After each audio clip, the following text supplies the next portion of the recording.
I think that any group that is willing to put aside maybe their own personal feelings on how they view certain aspects, such as abortion, you can put aside your own personal beliefs and just decide, I'm going to be a compassionate person, and I'm going to involve myself in something that is basically nothing but good.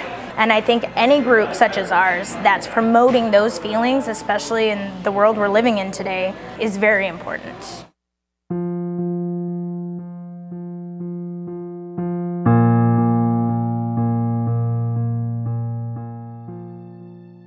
Plans for Patients was started in 2012 by a NDSU student named Meg Roberts.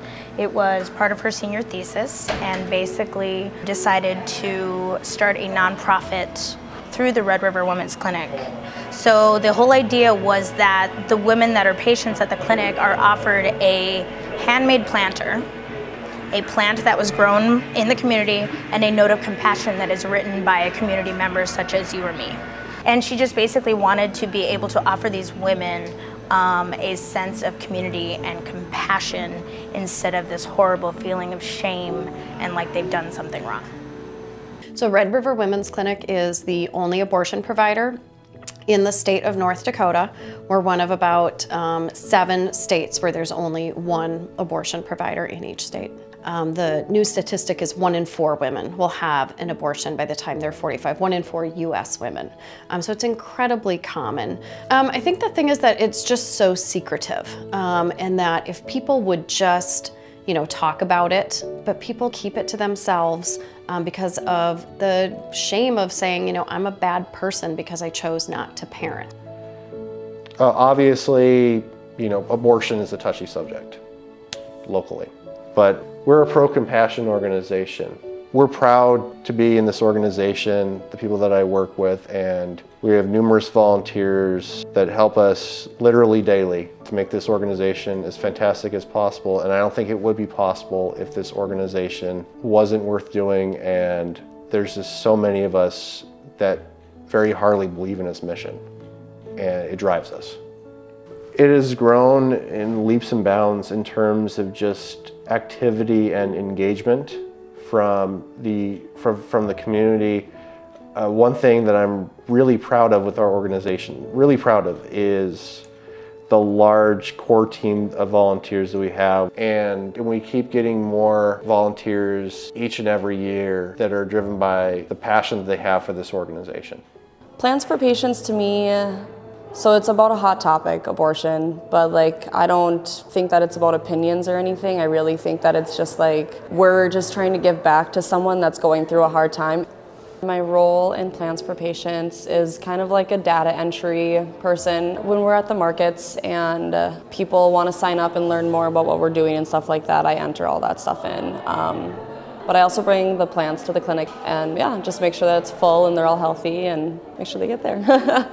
So we try to get involved in different stuff throughout the entire year. The market is just really nice for us though, because that's where we get most of our donations, which helps us get, different glazes to make different colored pots and be able to do tonight we're doing a different design and we've never done it before. So trying out different things, getting more clay, and that really helps us. And then, obviously everything that we take gets donated.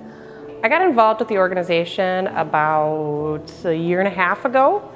So when I started, it was just going to community events. And then once I started going to community events, I immediately said, hey, I know how to make ceramic pots. My role entails kind of prepping for and putting on the Plans for Patients classes that we hold once a month. Well, people come on in, they kind of sit down, we get settled. After that, it's a short description as far as what Plans for Patients is, where your work's going towards, why we do it, and then we teach people just some simple techniques to make ceramic pots. After they learn the simple techniques, it's kind of the last hour is them making things. Once the planters are made, I'm in charge of keeping track of them, number one, and then we have to put them through the bisque kiln, get them fired for the first time, and then we dip them in different kinds of glaze, fire them, and kind of send them off to Monica. As far as planting, I am still what you would consider the plant coordinator, even though I have the Director of Operations title, because all of the plants, other than the ones that are at the local businesses and maybe a few people's homes are at my house. So I spend on average, I don't know, maybe 10 to 15 hours a month just watering and caring for the plants alone. Right now, we probably have over 750 plants, ranging from itty bitty little babies to full-grown houseplants and succulents that are actually hosted at different businesses and homes here in the Fargo-Moorhead area. The people that receive the pots are women who are patients at the Red River Women's Clinic. We never get to meet them. It's all a legal process. In other words, the only time we would probably ever get to meet them is if they came to any one of our events and actually mentioned the fact that they had been a patient there. So we see patients on Wednesdays only, just 1 day per week. And we probably average about 20 to 22 abortion patients on those Wednesdays. It's about 70% of patients who choose to take a plant. We keep track of that. Other reasons that patients don't, either they say things like, my cat will eat it, or my children will knock it over, or for some women it's just not safe to suddenly show up at home, with a little plant. Like, where'd you get that? Weren't you at work today? For some women, they're not sharing where they went or what their appointment was with whoever's at home. It just might not be safe to bring it home. Protesters have been more of a presence in the last several years than they were when we first opened. We've been here for about 19 years, and as sort of the political climate has changed, the number of protesters has changed. I've sometimes felt certain things when we bring the plants to the clinic. You feel judged by the people that are standing out there protesting, and they have every right to be there, and all I do is smile at them and kill them with kindness, because that's what we're promoting. We're promoting compassion. I think the presence of protesters is obviously very stigmatizing for our patients. They come in scared, they come in crying, they come in angry.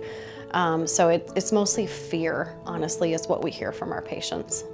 So Plants for Patients is incredibly important because we've seen and we've heard from our patients what a difference it's made. When you read the feedback that patients give, they talk about looking at the plant and knowing that folks care about them, and looking at the plant and knowing that a stranger cares about them. So there's the plant component, but then there's also the letter of support that every patient gets. And that note is also from a stranger saying, I care about you, I believe in you, I trust you. And just hearing that from someone outside of the clinic can be incredibly impactful for those women. I think this is cool. It's indirect, so like they don't know who you are, you don't know who they are. So it's like you're always doing an act of kindness without even really realizing it. I think the people that help make them at least get to have a little piece of knowing they're brightening someone's day. And that's where not every day is a good day, some days are rough, and if you get someone else making you a gift, you don't know who they are, you don't know why they made it, but it's just kind of a little token of someone wanted me to have this, and I mean, it's a cute little plant, you get to care for it. During the summertime, we were always at the market once a month. So we had a lot of girls come up this one week, and it was really crazy, and they all were patients at the clinic. They all came up and they're like, thank you so much, and it was just super cool because, I mean, like I said, you don't know who they are, they don't know who you are, and so like for them just to come up and just like say thanks, and I like that was really cool.